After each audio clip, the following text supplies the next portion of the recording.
E estamos de volta com o BBcast, o seu podcast de automobilismo e outras nerds. No episódio de hoje vamos falar sobre o GP de 70 anos da Fórmula 1. E aqui comigo eu tenho a Débora Santos Almeida. Olá, amigos, sejam bem-vindos a mais este podcast. E bom, vitória de Max Verstappen, totalmente arrasadora. Exatamente. Bom, este não será um BBcast festivo, porque nós pensamos, BBcast de 70 anos, a gente aqui prefere fazer um número redondo. Então se preparem e aguardem o BBcast de 100 anos da Fórmula 1. Daqui 30 anos sairá esse episódio especial. Espero todos vocês aqui. Já aproveita, assina o feed, vai lá no YouTube também para poder curtir o nosso canal, se inscrever, porque até lá vai ter bastante chão, bastante conteúdo e vocês vão ter nossas pílulas, né, ao longo desses anos e das próximas temporadas com a gente aqui falando sobre a Fórmula 1. Então, sigam a recomendação do Max Verstappen, se hidratem bastante para poder chegar daqui 30 anos com saúde para ouvir o BBcast. Bom, Débora, essa foi uma semana bem atípica. A gente teve a preparação para o GP de 70 anos, tivemos a Fórmula E também com a maratona, né, o Festival de Verão de Berlim, com corridas quase todos os dias. Mas isso será tratado em um outro BBcast, mas também tivemos um outro fato que movimentou bastante a comunidade da Fórmula 1. Exatamente, Rubens. Bom, a Aninha, a Ana Luísa Calil, ela faleceu essa semana. Foi uma notícia bem triste que a gente teve, porque ela era uma menina que todo mundo da comunidade conhecia.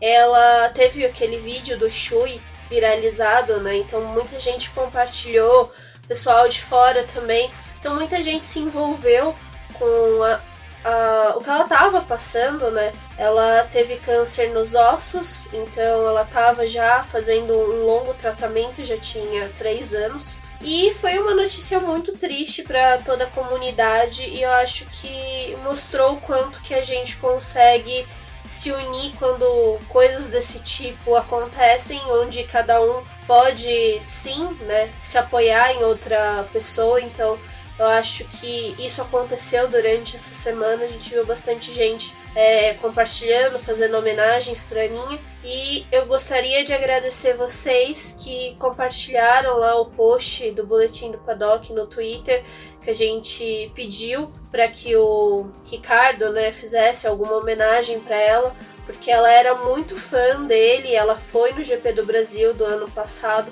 conheceu ele e a gente sabia que ele tinha que saber dessa notícia, né? Bom, então eu também gostaria de aproveitar para poder agradecer o Bruno do Vale, que é nosso amigo, que tá lá no grupo do Boletim do Paddock. Ele teve a ideia da gente utilizar o nosso Twitter para poder compartilhar essa mensagem. A gente teve bastante gente que compartilhou, independente do projeto que as pessoas estavam envolvidas ou se eram só pessoas que gostam de Fórmula 1, compartilharam, fizeram isso chegar no Ricardo, que também passou já uma mensagem lá no Twitter.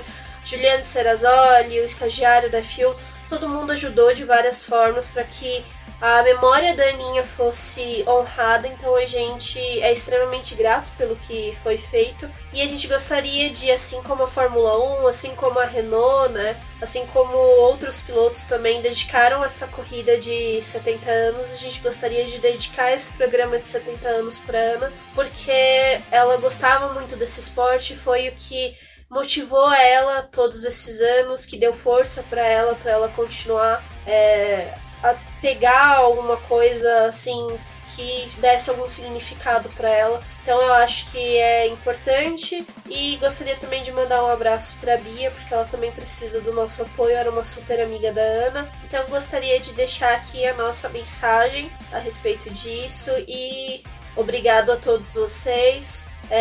E Bia, um beijo, um abraço pra você, pra mãe da Ana e pra todo mundo que auxiliou nesse momento e que tá passando por essas emoções fortes. Obrigado a todos que foram envolvidos. Fica aqui o nosso agradecimento a todos que participaram no engajamento dessa campanha, foi bem bacana. A F1 da Depressão também fez a campanha para que o vídeo da Aninha constasse na programação do GP.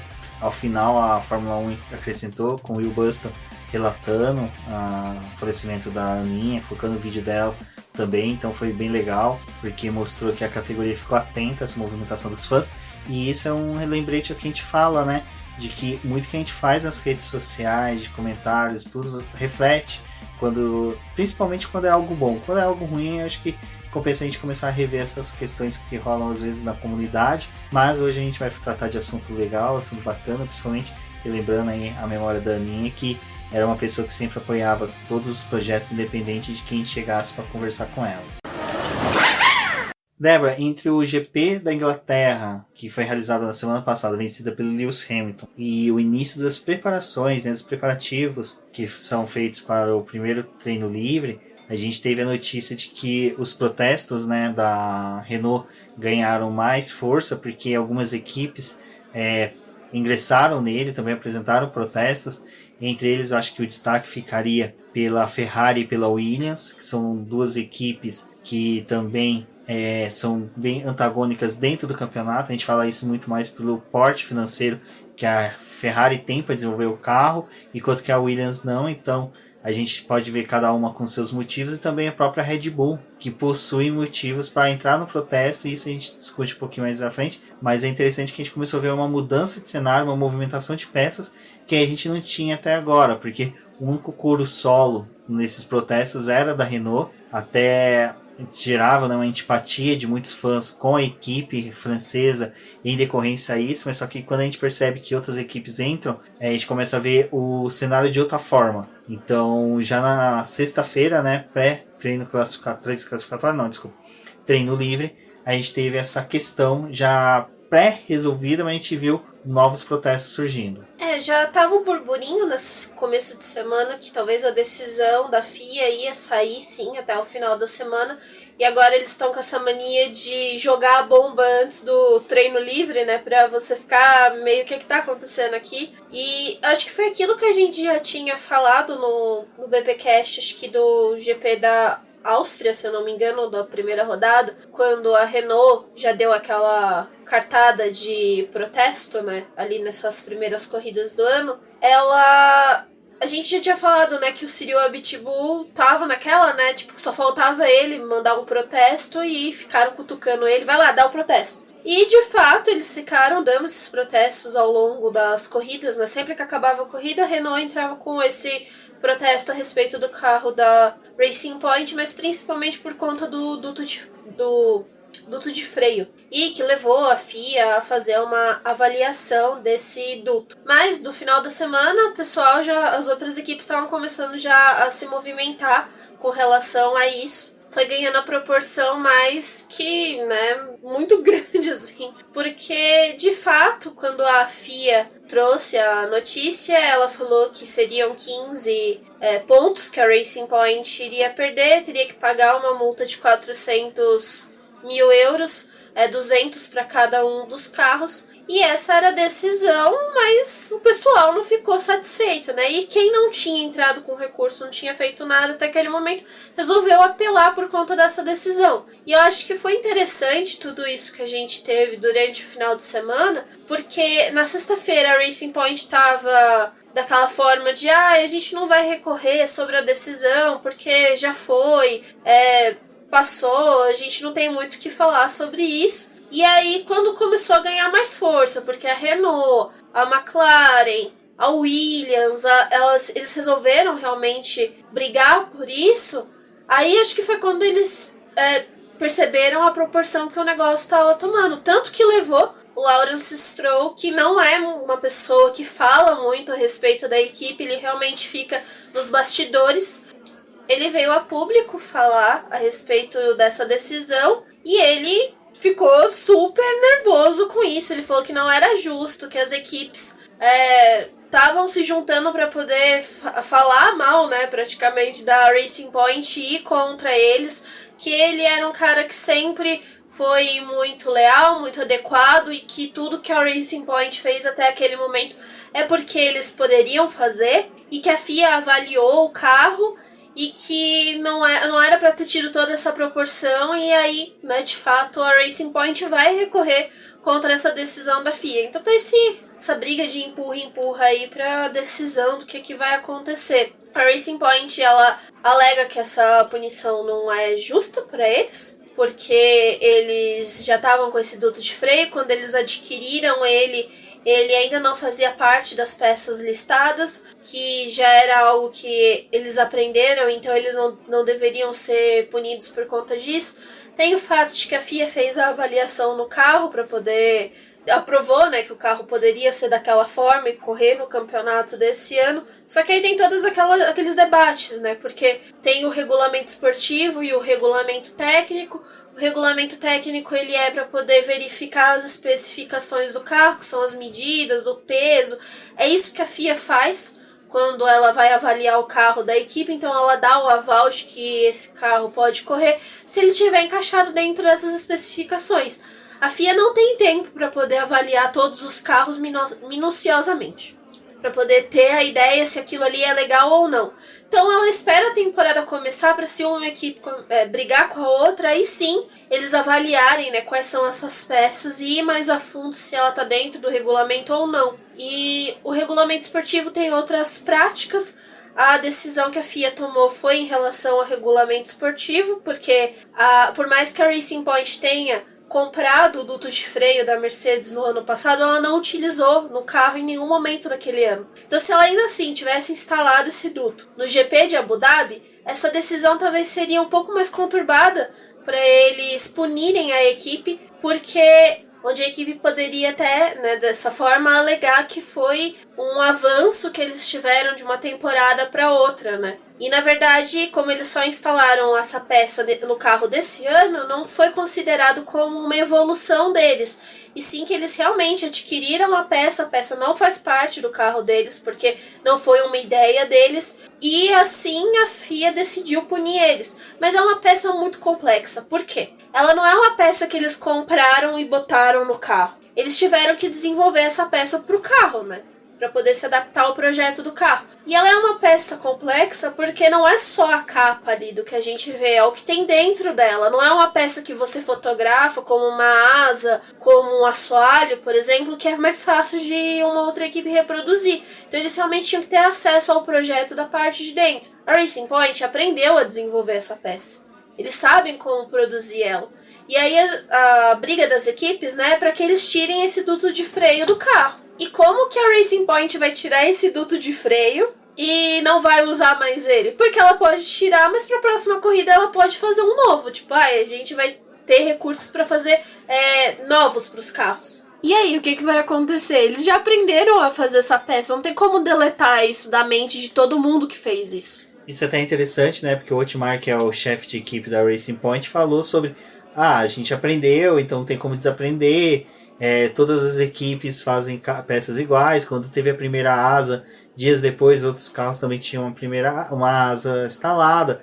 Tudo bem, concordo com ele nesse ponto de que uma vez que se apresenta uma peça que é revolucionária, outras equipes copiam, mas é como a Débora falou, os meandros, né, a parte interna, que nem esse duto de freio, é praticamente um caracol em que o ar entra, circula por todo o freio para poder refrigerá-lo. E então até a própria Mercedes utiliza isso como um artifício aerodinâmico. Então o que acontece é que não é só você ter olhado e feito, amigo, você copiou, você teve acesso a informações, é a questão. E é lógico, não é só a Racing Point que tem que ser batida nesse ponto. Eu acho que também a Mercedes deveria ser questionada de por que ela, sabendo que é ilegal uma outra equipe copiar, por que ela permitiu que outra tivesse acesso? Então, essa é uma questão bem interessante, porque desde o ano passado a Racing Point está utilizando o túnel de vento da Mercedes, que foi justamente o que eu te falei há um tempo atrás quando a gente estava conversando. Eles estavam utilizando o próprio duto de freio,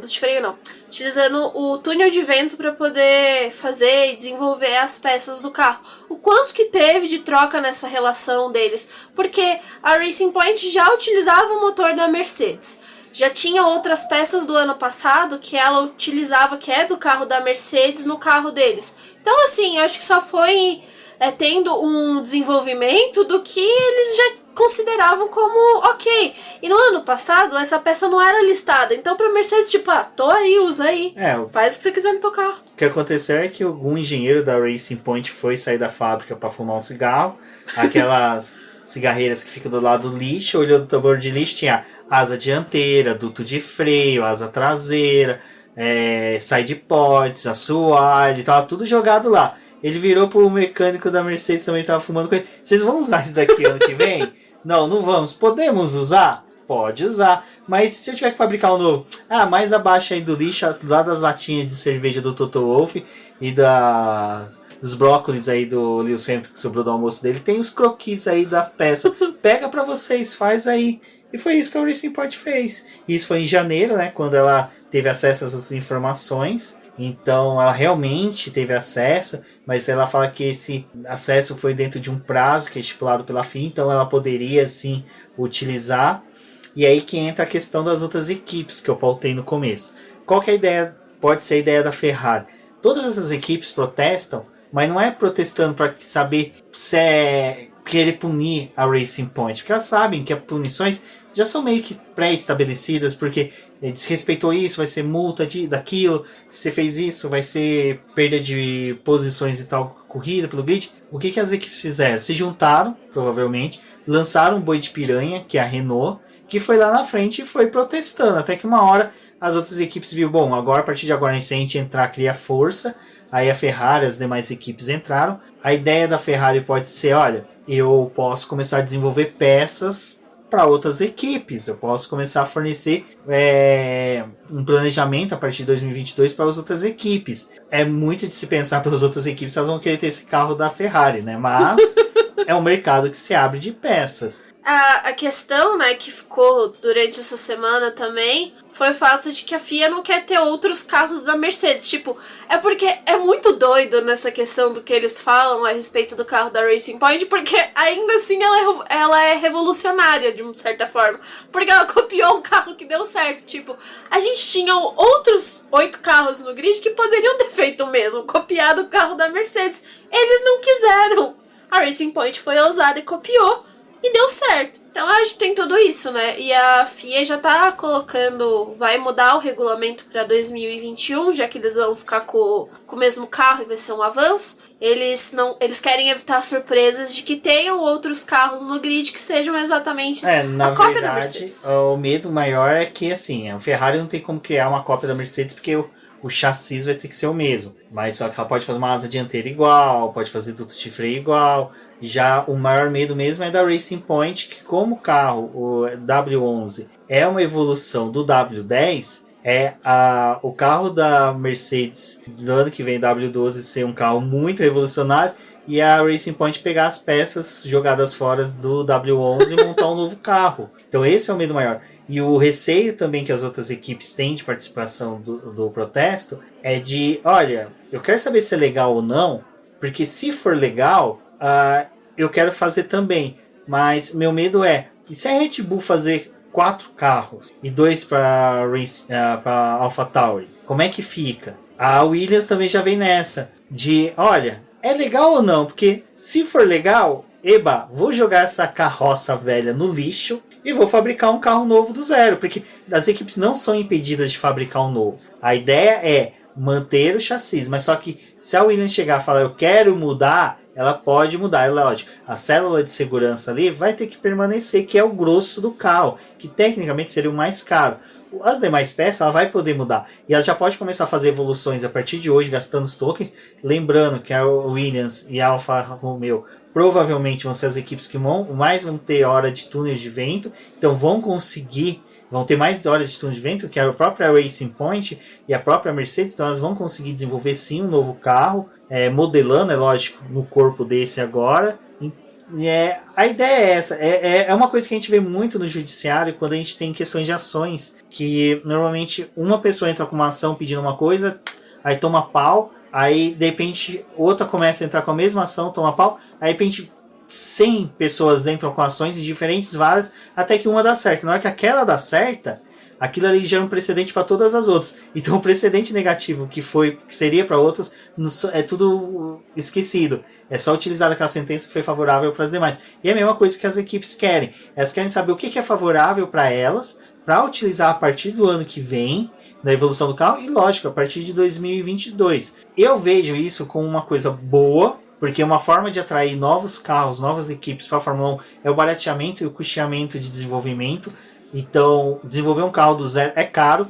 Eu vejo que se houvesse realmente essa troca de informações em que favorecesse o nivelamento melhor da Fórmula 1 e pudesse fazer com que novas equipes adentrassem ao campeonato, todas tendo acesso a informações, é lógico, de forma correta, como foi a Racing Point, que foi lá, bateu na porta da Mercedes, pediu para utilizar o túnel de vento, é lógico, sempre tendo pagamentos, essas coisas, tudo foi apurado pela FIA, então tá legal dentro disso, e começar a ter uma troca de desenvolvimento técnico é interessante, não é ruim. O que eu acho ruim é, dentro das regras, serem desrespeitadas pela Racing Point e ela começar a dar uma de louca, falando, a gente não copiou, a gente não tem nada de legal. Cara, tenta, é lógico, ela tá certa, tá no direito dela de contestar os protestos, mas acho que um bom senso entre todas as equipes vai ser interessante. O Pacto de Concórdia está para ser reafirmado agora, né, 12 de agosto.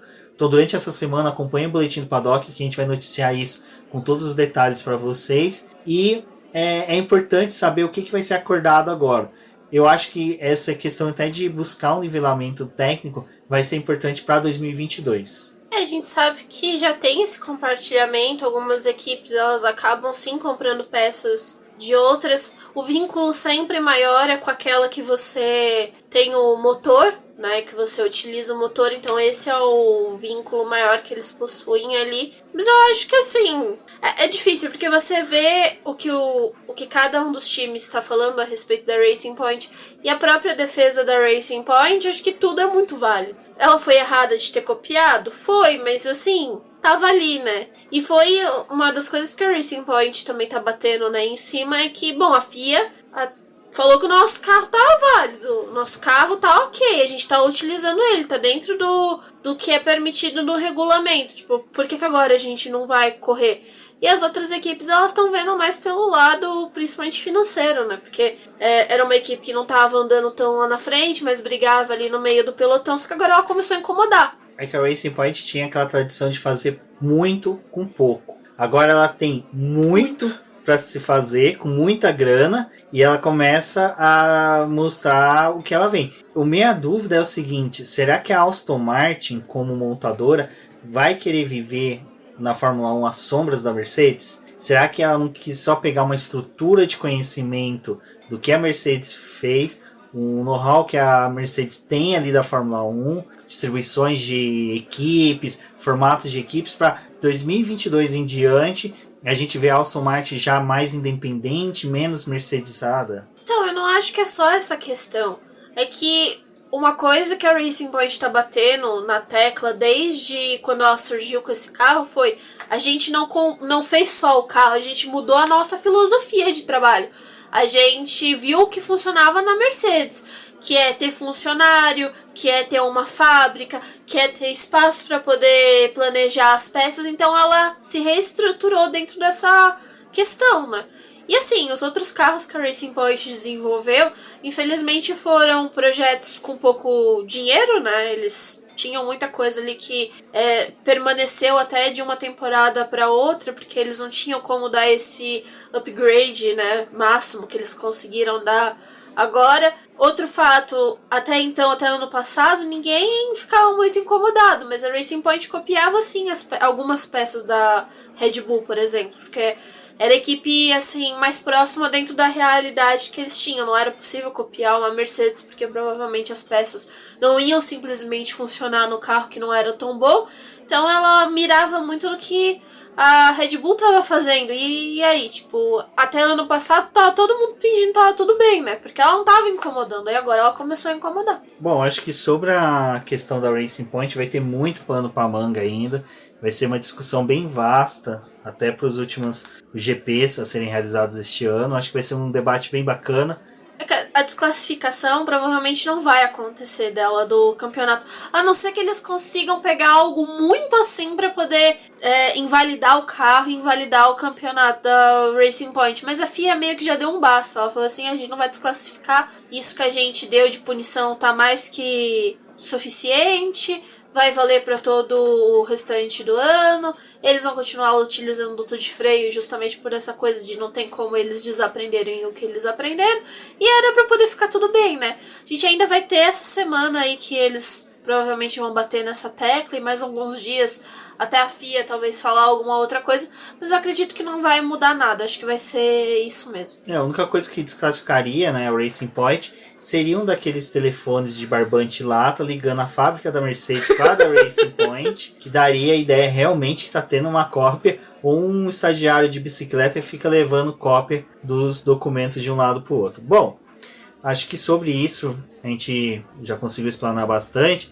Agora vamos para o vilão do final de semana. A Pirelli trouxe um conceito de Ray-Bon para os pneus delas, que era a ideia de você ter pneus com um maior número de gamas, né, de borracha, que você conseguiria ter mais opções. Mas isso já se iniciou no ano passado, e no ano passado a gente viu que foi patética a tentativa da Pirelli, porque ela simplesmente levava conceitos de pneus em que não emocionava nenhuma corrida. Praticamente quase 2 anos depois dessa decisão, a gente veio até a primeira corrida que realmente as escolhas de pneus, a definições pré-estabelecidas, muito tempo antes de um GP, demonstrou serem efetivas, né? Então, foi a primeira vez que a Pirelli acertou na escolha de pneus. Eu ainda tenho algumas críticas sobre isso e a gente vai discutir sobre isso agora. Mas, Débora, a Pirelli ela trouxe essa escolha de pneus que já havia sido utilizado no começo da temporada e que só agora no GP da Inglaterra se mostrou realmente que foi um fator decisivo na competição. Exatamente. A Pirelli ela tem uma mania, acho que um pouco ruim, ela tem uma gama de pneus que vai do C1 ao C5, mas ela fica muito na zona de conforto para as equipes. Então ela não proporciona realmente uma disputa muito grande entre as equipes e o pessoal acaba trabalhando naquilo de fazer apenas uma parada, 2 no máximo, para poder tentar uma volta rápida, e isso acho que acaba definindo muita coisa já da corrida, porque a gente fica realmente esperando o pit stop, que alguma coisa dê errado, ou que entre um safety car, mas a Pirelli pautou muito dessa forma os pneus. E cada vez mais pneus que têm mais durabilidade, que se comportam melhor na pista e perde um pouco dessa dinâmica, né? A Pirelli atualmente ela tem o pneu C1, que é o mais duro, e o C5, que é o mais macio, mas ela raramente vai aos extremos e ela também não faz aquelas combinações de usar, por exemplo, o C1, pular o C2, usar o C3 e o C4 para poder proporcionar uma gama melhor.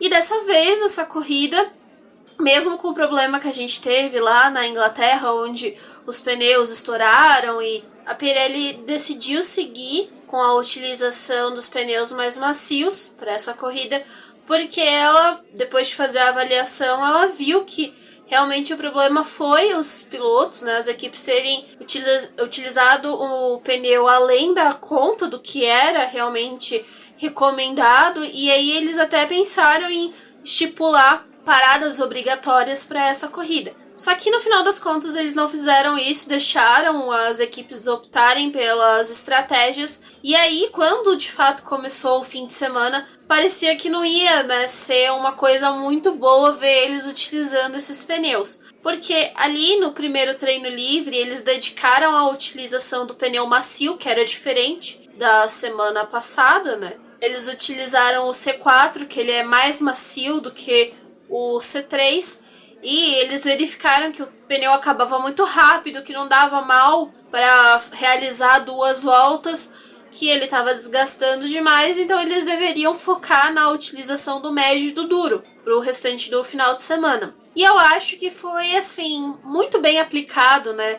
Assim, não que talvez a Pirelli esperasse que isso fosse acontecer, mas deu muito certo, porque não proporcionou, não foi a mesma corrida da semana passada, a classificação também, que a gente achava que poderia ser mais rápida, que o recorde que o Lewis Hamilton estabeleceu na corrida passada também ia ser quebrado, e isso não aconteceu, porque as equipes estavam tendo muita dificuldade para poder lidar com os pneus mais macios. Então, sair com o pneu macio mesmo dessa corrida e buscar a volta rápida era interessante porque eles mal terminavam a volta de aquecimento do pneu para poder abrir uma volta rápida, não dava. E aí a classificação também teve eles utilizando mais o composto médio, que seria o macio da semana passada, e deu uma classificação bem legal, mas eles não conseguiram abaixar muitos tempos. Então eu acho que assim, talvez fugir da zona de conforto para as equipes e fornecer os melhores pneus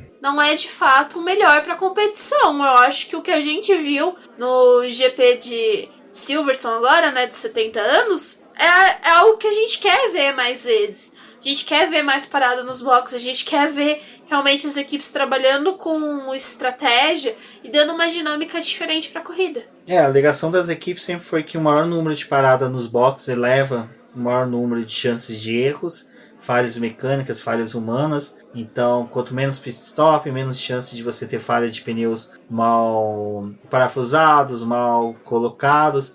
Mas é aquela coisa, né? Você tem a Indy, a NASCAR, a Stock Car, 300 outras categorias que realizam e simplesmente não auxiliam, quer dizer, não auxilia esse discurso, né, da Fórmula 1, das equipes. O que aumenta mesmo o risco é a busca por querer fazer o pit stop mais rápido e você ter 17, 18, 22 pessoas ali para fazer um pit stop, enquanto que outras categorias você vê que às vezes eles fazem só com 6, 8 pessoas no máximo. Então, acho que reformular também esse conceito dentro da Fórmula 1 para 2020 vai ser interessante. Para 2022, que é quando entram as novas regras e tem até a mudança de pneu e de aro dos carros da Fórmula 1.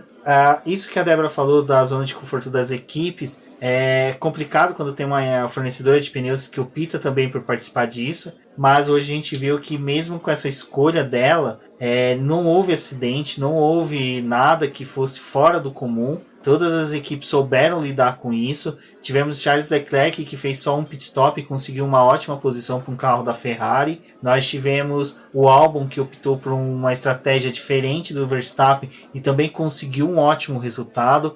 E a gente teve, lógico, pilotos que optaram por estratégias diferentes e que não tiveram resultados bons. Isso faz parte da Fórmula 1. É legal quando a gente aplaude um estrategista que consegue fazer uma estratégia como foi aquela realizada pelo Verstappen no GP do Brasil, como foi realizado hoje no GP de 70 anos, mas a gente tem isso esporadicamente na Fórmula 1. A gente quer ver isso sempre. A estratégia sempre fez parte da Fórmula 1, sempre foi um dos motivos de colocar a Fórmula 1 como um dos ápices do automobilismo mundial. Você ter estratégias diferentes, estratégias que dão certo, outras que dão erradas, mas que fazem parte. Então, até mesmo os estrategistas hoje da Fórmula 1 não são ousados, eles não são testados, eles são simplesmente direcionados para um ritmo só. Então o interessante desse GP foi exatamente isso. Legal que aconteceu no GP de número 70, de 70 anos da categoria, que mostrou realmente qual que é a ideia, que é o cerne da categoria, que é a briga de pilotos com os equipamentos que lhes são dados, com aquilo que lhes são fornecidos,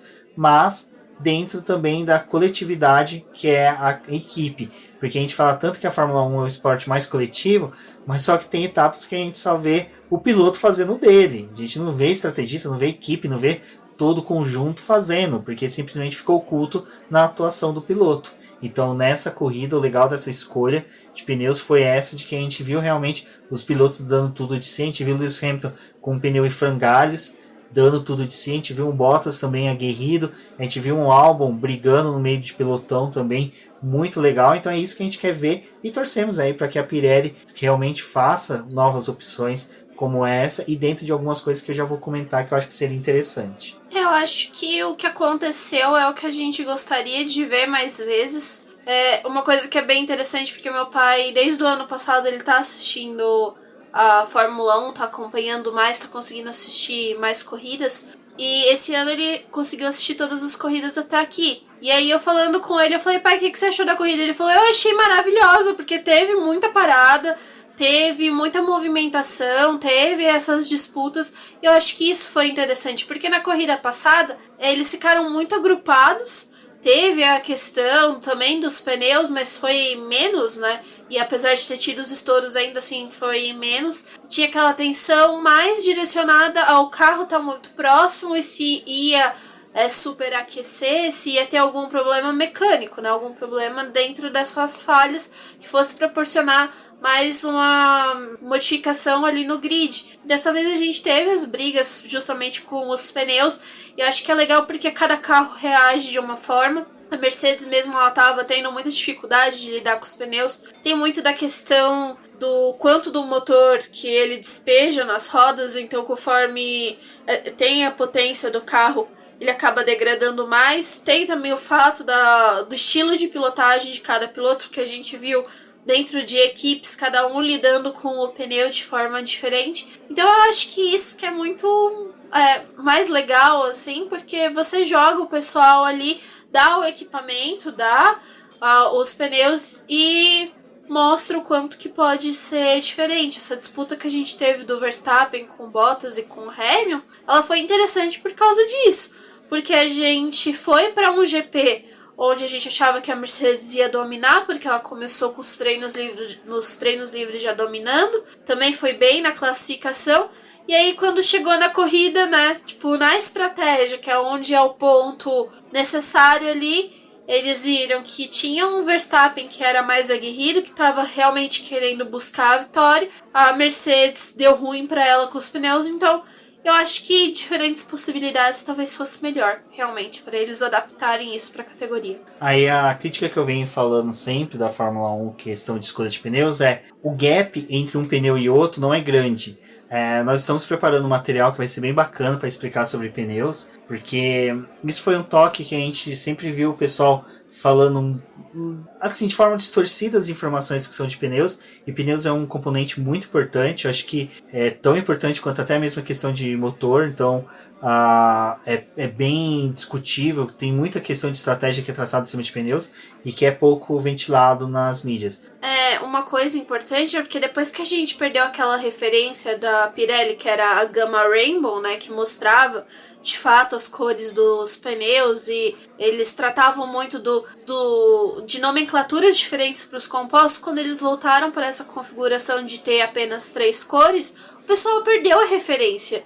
Então as pessoas não vão atrás de saber o que é o C2, o que é o C3, qual que é a diferença entre eles, quais são as possibilidades.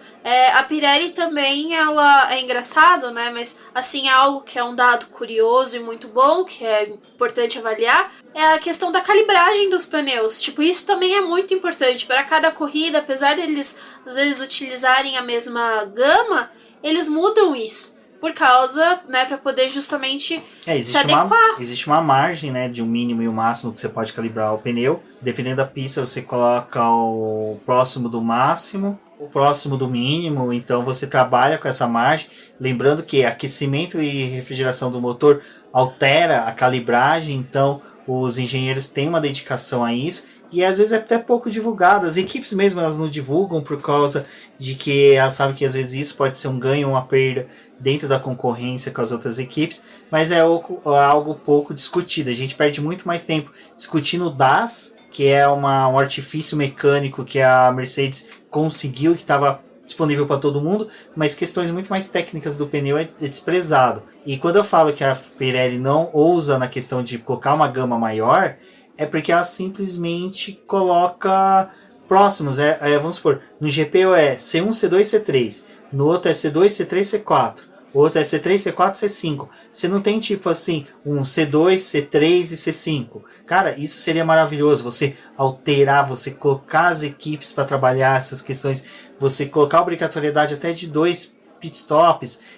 Ou libera as equipes para colocar. Eu sei que vai ter mudanças no futuro, mas são coisas que eu sempre pensei que é tipo, libera as equipes para começar com pneu novo, dependente da que foi feito no Q2. Mas você obriga elas a fazer 2 pitstop. Você começa a criar movimentações, você começa a criar diretrizes que tiram as equipes da zona de conforto. Que hoje as equipes é assim. Qual que é o pneu mais duro? Beleza, a gente trabalha em cima da estratégia desse. O macio a gente coloca para, como a Débora falou, o piloto buscar uma volta rápida, ou o piloto ter buscado algo na classificação. Mas eu acho que sobre pneus a gente se estendeu bastante, a gente tem muito o que se falar. E vai ser, como eu falei, produzindo material bem bacana aí sobre isso no Boletim do Paddock. Então, acompanhem o site. Como eu falei, se inscrevam no canal do Boletim no Instagram. No Instagram também, mas no YouTube. porque lá a gente vai trazer vídeos, estamos confeccionando coisas. É um pouquinho devagar, porque infelizmente a gente ainda não tem possibilidade de pagar um editor de vídeo, então apoiem o Boletim do Paddock, que quando a gente tiver capacidade de pagar um editor de vídeo, a gente consegue colocar mais vídeos,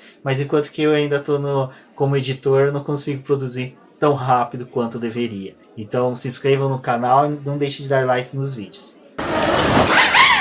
Bom, chegamos ao domingo de corrida, né? Já tínhamos um presságio ali que seria uma corrida interessante depois da classificação, em que o Valtteri Bottas conseguiu a pole, Lewis Hamilton tentou, mas acabou ficando em segundo lugar. Tivemos ali algumas perdas pro Q2, alguns pilotos que fretaram com o Q2, mas ficaram no Q1, mas o que era em destaque mesmo era a estratégia do Max Verstappen, que era o único ali entre os primeiros colocados a largar de pneu mais duro. E também tínhamos o Hülkenberg, que conseguiu uma heróica terceira colocação.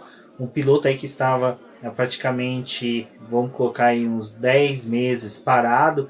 Então foi uma excelente colocação do piloto alemão. Já no começo da corrida a gente viu que a estratégia do Max Verstappen era realmente de empregar um ritmo forte. Quando ele conseguiu, né, Débora, ultrapassar o Hülkenberg, que foi algo decisivo para a vitória dele. Em que ele conseguindo colocar o carro dele já ali mais próximo das Mercedes, era uma forma dele pressionar os dois carros da equipe alemã a empregar um ritmo mais forte, num composto mais macio, e assim foi o que a gente viu, né? O pneu da dupla alemã foi degradando muito forte. E não só isso, né? Porque a Mercedes, ela tem esse campeonato à parte, né? Que os dois pilotos dela ficam brigando ali. E o Hamilton, óbvio, correndo em casa não ia querer deixar a vitória escapar pro Bottas, né? Tanto que na largada mesmo o Hamilton já colocou o carro meio embicado para poder tentar fechar o Bottas, né? De alguma forma e não conseguiu. Então ele teve que continuar, né? Ali disputando com o Bottas e tentar pegar a primeira posição. E nessa deles ficarem brigando os dois ali, o Verstappen foi se aproximando. A distância que eles tinham conseguido, rapidinho se perdeu, né? Esse impulso do Max Verstappen de não conduzir o carro com a vovozinha dele foi o que realmente determinou a vitória dele, porque ele forçou os carros da Mercedes a empregar um ritmo mais forte, que deveriam com aqueles compostos macios, né? Então fez com que o carro ali os carros da Mercedes tenham que fazer um pit stop um pouco mais prematuro e correr muito mais tempo com pneus em frangalhos. E a expectativa realmente era que os pneus médios, que foi o que a Mercedes adotou para poder largar, realmente eles não iam durar muito tempo. Então a jogada, acho que da Red Bull, foi mesmo com a tocada boa do Verstappen para poder chegar mais próximo da Mercedes e até a tentativa dele de decidir na pista mesmo, fazer a ultrapassagem, que eu acho que foi uma coisa bem interessante, era ainda assim ter pneu suficiente para poder cumprir mais algumas voltas, já que ele estava com o duro. A vantagem desse pneu era justamente ficar mais tempo, né, na pista. Para efeitos de podcast, vamos estabelecer que a gente, quando for falar, a gente vai dar uma pequena pausa e falar com o duro. Porque se a gente continuar com o duro, não vai ficar muito bonitinho pro podcast. Mas podemos dizer que o pessoal da Mercedes ficaram literalmente com o cu na mão durante a corrida, porque foi aquilo que a gente falou no começo, tiramos eles da zona de conforto, e o que foi muito legal dessa escolha de pneus, porque a gente tirou da zona de conforto estrategistas que sempre se dão bem, que é o da Mercedes, e tiramos da zona de conforto estrategistas da Ferrari, que sempre fazem merda. Então eles foram para uma zona de conforto que não existia para eles, que era um merdeiro total, e que se refletiu no carro do Vettel mais ainda, conseguiram acertar com o Leclerc. Mas é lógico, o Vettel a gente não pode passar pano para ele quanto a rodada da primeira volta. É lógico que para quem entende, consegue ver, sabe que às vezes uma rodada daquela ali é consequência de um piloto que está saindo lá de trás, está querendo buscar a posição, vê um gap, tenta e roda. A gente viu semana passada esse intervédio do Magnussen com o Albon. O Vettel infelizmente teve o mesmo hoje, o Ricciardo também teve o mesmo hoje. Mas, é lógico, a estratégia da Ferrari, que a Ferrari traçou pré-corrida, foi muito ridícula. Assim, foi algo assim, inaceitável para uma equipe que está há 70 anos na Fórmula 1. É difícil porque a Ferrari ela apostou no que seria uma estratégia ousada, né? Porque pro Leclerc optaram em fazer uma parada só. Tipo, se vira aí, você vai com esse pneu até o final. E com o Vettel, tipo... Não dá pra poder entender o que a Ferrari tava fazendo, assim. Tipo, é difícil. Porque o Vettel, ele já veio de um final de semana complicado. Teve aquele problema do líquido que vazou lá do motor. Final de semana passado, problema atrás de problema. Aí chega nessa corrida, vamos fazer estratégia. Tanto que ele reclamou, né, no rádio. Porque na semana passada, só rapidinho, Rubens, na semana passada ele deu aquela bronca, né? Falou, não, vamos usar desse jeito. E aí, nessa semana, tipo, a gente tem uma sequência do Vettel aí substituindo funções do pessoal da Ferrari, que é o que a gente viu durante as transmissões, que nem quando teve a questão do pedal dele, ele parou o carro, saiu do carro e ninguém ia para mexer o carro, ninguém parou, foi um mecânico da Ferrari durante um treino, assim, tempo contado, você não tinha um mecânico parado ali, o mecânico do Vettel mesmo, parado para arrumar o carro dele, ele teve que pegar, sair do carro, começar a mexer, fuxicar o carro para tentar descobrir o que era do pedal e exigir que algum mecânico fosse lá mexer, o que era ridículo isso. Você vê a que ponto que a Ferrari chegou em desdenhar do Vettel. Aí teve lá na Hungria a questão que ele rebateu. Uma das questões que ele rebateu da estratégia da Ferrari foi ele ter começado de pneus usados. Ele não começou com um composto novo, sendo que ele já tinha um composto novo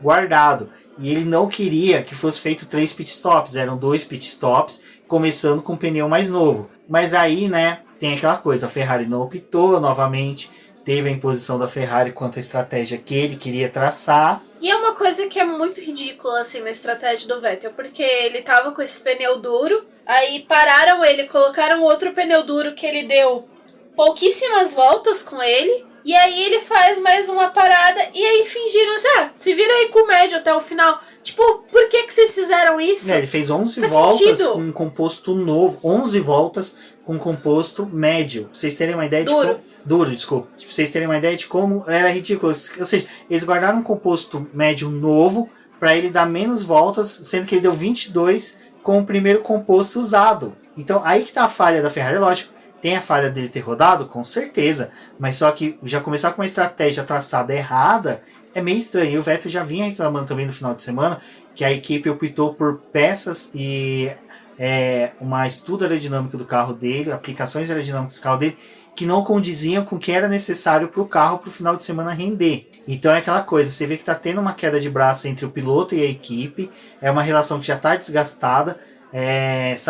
A gente fez aquele podcast com o Valese falando sobre os casamentos que não deram certo na Fórmula 1. Compensa muito vocês ouvirem. Tem também a série que o Del Valle está fazendo no YouTube sobre os carros da Fórmula 1. Ele está chegando naquela época que o Barrichello está dentro da Ferrari. É importante também ouvir de como também a Ferrari tratou um pouco o Barrichello ali depois daquele episódio da Hungria de 2002, como a Ferrari chegou a culpar ele por uma falha mecânica do carro, ou seja, falha mecânica, culpa do piloto, não culpa da equipe. Então você já começa a ter essas situações que começam a ficar meio chato, mas vamos finalizar do Vettel por aqui, porque falando de estratégia dentro da corrida que foi bem legal e que foi bacana, foi do Albon, que aparentava ser uma estratégia totalmente cagada. Você via um antagonismo muito grande dentro da pista, com o Verstappen se destacando com uma estratégia boa e o Albon lá atrás com uma estratégia pífia aos olhos nus, nós que conhecemos pouco da estratégia, realmente a gente é muito mais opinativo do que realmente factual sobre o que realmente acontece no questão de estratégia, ou seja, a gente não conhece os fatos para aplicar uma estratégia tão bem quanto um estrategista das equipes, mas o Albon vinha, coitado, lapidando o grid para poder no final se dar bem e conseguir ali um honroso 5º lugar, que foi muito aquém da classificação dele. A situação do Albon, onde ele parou ali logo na 6ª volta, tudo bem, logo depois teve outros pilotos que acompanharam e fizeram paradas logo depois, nesse início, ainda não tinha nem completado 10 voltas, mas era muito desse pessoal que estava brigando lá para a parte de trás do grid, né? Então, tipo, carros com pouco rendimento, a Alfa Romeo, por exemplo, ela realmente não estava rendendo nada no circuito. O fato da traseira deles estar extremamente instável auxiliava no fato deles terem a degradação maior do pneu, assim como o Haas. E a Williams, apesar dela estar tentando se encontrar, né, numa classificação, o ritmo de corrida deles também não é tão bom. Mas pro Albon parecia meio absurdo, assim, né? Tipo, parar logo no começo pra poder trocar pneu. Ainda mais numa corrida em que, sim, os pneus eram algo que estavam sendo pautados e que eles iam determinar muita coisa da corrida. E o Albon parou, caiu lá pra trás. Pareceu realmente ruim, porque ele ia ter que vir, né, brigando com o pessoal que tava com os pneus também degradados. E Silverstone, né, tem a coisa de... Sim, às vezes você chega no cara, mas também não consegue concluir a ultrapassagem. Ficar muito tempo atrás da pessoa também, ele acaba prejudicando na questão dos pneus, ainda mais numa corrida dessa maneira. E aí? Quando ele parou e colocou o pneu duro e ficou lá. Só que a corrida do Albon foi muito assim atípica, porque ele foi correndo, né, realizando ultrapassagem e tudo. Teve que fazer mais uma parada, que ele colocou novos compostos duros para poder ir até o final. E ali no final da corrida ele estava realmente dentro da zona de pontuação, acabando uma corrida na 5ª posição. E assim, a estratégia da Red Bull para os dois carros foi totalmente diferente, que eles apostaram em coisas diferentes e as duas estratégias deram certo. Bom, sobre a corrida, eu acho que, como a gente falou, os pneus foram grandes vilões, mas não porque eles eram algo ruim na corrida, mas eles foram um ponto bom. Mas a questão é que souberam mal utilizar eles, ou eles deram um aspecto e até mesmo de malevolência para algumas situações. Eu acho que a última que é interessante a gente falar sobre ela foi do pit stop do Hülkenberg, que a gente viu muita gente falando que foi para favorecer o Lance Stroll, mas aí entra dentro de uma coisa que a Débora, eu sei que o pessoal que é lá do grupo do Apoiadores do Boletim do Paddock conhece, que a gente faz bastante, e até recomendo a vocês para poder verificar como participar, que é, se possível, acompanhe pelo aplicativo da Fórmula 1. Até é interessante que a gente começou esse podcast falando da Aninha. Eu gostava, quem seguia ela no Twitter, via que ela trazia quase todo momento o que os rádios falavam pelo aplicativo, né? E o aplicativo da Fórmula 1 é muito interessante porque você acompanha os rádios das equipes. E um dos rádios que foi interessante no final da corrida foi da discussão do Hülkenberg com a equipe, ele falando e relatando a toda hora que os pneus deles estavam ruins, o carro dele seguia uma estabilidade horrível.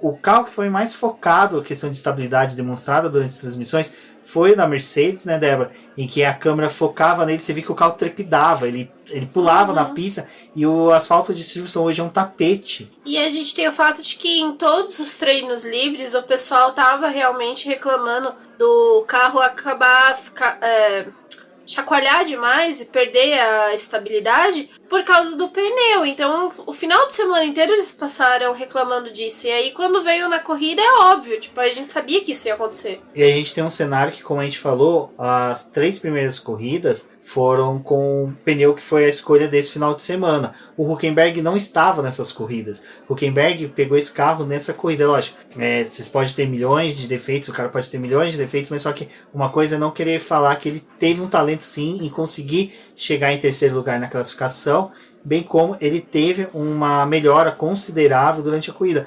Mas o desgaste do carro... Então, o fato de, nas últimas voltas, ele relatou para a equipe, ele olhava pelo retrovisor e falava, olha, eu estou vendo meu pneu esquerdo, traseiro esquerdo, ele está com uma bolha gigante, não estou tendo uma estabilidade boa, tá difícil de conduzir. E a equipe falou, você quer parar? Ele falou, não sei, vamos vendo. E nas últimas voltas ele foi conversando com a equipe. E aí até que chegou uma hora que a equipe falou, olha, vem, porque os dados demonstram sim que você... precisa trocar esse pneu.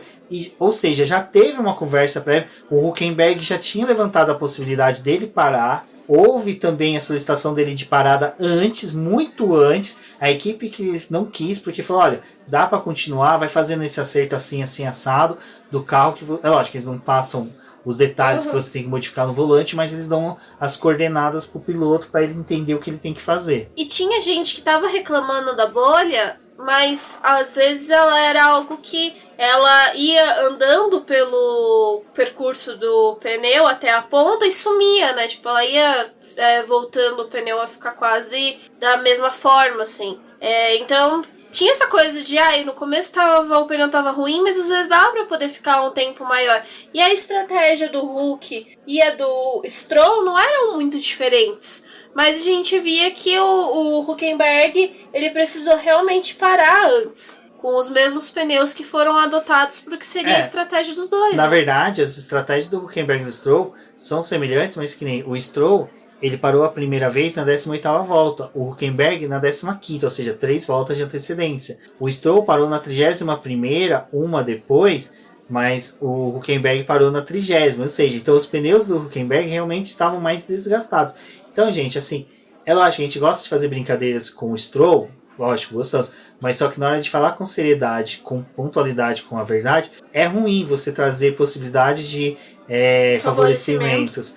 Nenhuma equipe quer fazer isso, nenhuma equipe quer correr isso. Colocar o Hülkenberg nas últimas 8 voltas com o pneu mais macio, com a faixa vermelha, foi um risco que a equipe assumiu. Um pneu que estava acabando em 2, 3 voltas. Isso estava acontecendo em treino livre, deles estarem perdendo a estabilidade do carro com esse composto. Então, assim, foi um pneu que eles talvez utilizaram de saída para poder fazer as últimas voltas. Mas não era o pneu ideal para todo mundo utilizar esse macio. Então, ele foi o único piloto que fez isso. Então, acho que para fechar o BBcast é interessante a gente ter trazido isso, de que às vezes a teoria das conspirações é legal em redes sociais, mas trazer isso para vídeos e podcasts às vezes é muito arriscado a gente falar. Essa questão até da Ferrari que a gente pautou antes, é porque a gente identifica sinais que apontam para um entendimento desse. Agora, esse lance do Hülkenberg, não. Você tinha sinais que apontavam para o oposto, em que a equipe fez de tudo para ele permanecer na pista,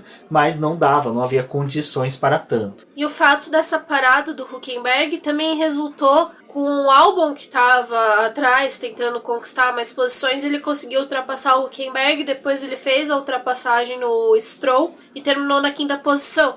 Talvez uma Racing Point poderia ter terminado na 5ª e na 6ª posição, mas, eles optaram pela melhor estratégia que eles tinham, que era melhor do que talvez não terminar com um carro, né? E uma equipe que perdeu 15 pontos numa disputa de campeonato, no campeonato de construtores, não pode ficar se dando ao luxo de perder qualquer ponto, né? Agora é mais do que nunca eles precisam, além de recuperar os 15 pontos perdidos, abrir distância para os outros, né? Então... Exatamente, pessoal. Bom, este é o BBcast sobre o GP de Fórmula 1 de 70 anos. Não é um especial sobre 70 anos. Nós gravamos um especial muito bacana com o Ivan do Punta Talks. Então, no episódio, no post desse episódio, tem os Spotify, né, os links dos Spotify dos 2 episódios para vocês ouvirem. Ouvindo nosso programa, acompanhe o Punta Talks. É um podcast bem bacana sobre automobilismo, sobre carros, que é a principal pegada ali. E então é isso, agradeço a todos que ouviram. Como disse, se inscrevam no canal do YouTube do Boletim do Paddock. Essa semana teremos lives falando sobre a final da Fórmula E, que foi decidida hoje com a com a conquista, né, do Antônio Félix da Costa, mas teremos muita coisa ainda a decidir no campeonato. Então, agradeço a todos que ouviram até aqui e até a próxima. Bom, eu sou a Débora Almeida, no Twitter como The Flowers, vão lá, me sigam, conversem comigo nas redes sociais. E o Boletim do Paddock está como Boletim do Paddock no Facebook e no Instagram, assim como no YouTube. E se vocês quiserem ter mais um contato com a gente lá no Twitter, é @diznoboletimq. Até a próxima e obrigada por escutarem. Bom, é isso, pessoal. E agora nós vamos inserir os agradecimentos dos nomes dos nossos apoiadores no final. E são eles: Ricardo Bannerman, Maia Barbosa, Elezer Teixeira, Luiz Félix, Arthur Felipe, Rafael Celone, Will Mesquita, Antônio Santos, Rogério Froner, Helena Lisboa, Cássio Machado, Carlos Del Valle, Bruno Valic, Eric Nimes, Bruno Chinosaki, Alberto Xavier, Will Bueno, Ricardo Silva, Beto Corrêa, Fabrício Cavalcante, Arthur Apóstolo, Sérgio Milani, Melquiades Veloso, Micael Souza, Ezequiel Bales, Cineo Messi, Rafael Arílio, Rafael Carvalho, Fábio Ramiro, Lauro Vizentim, Maria Ângela, Thaís Costa, Rafa Catelã, Jane Casalec e Carlos Eduardo Valese. Muito obrigado a todos.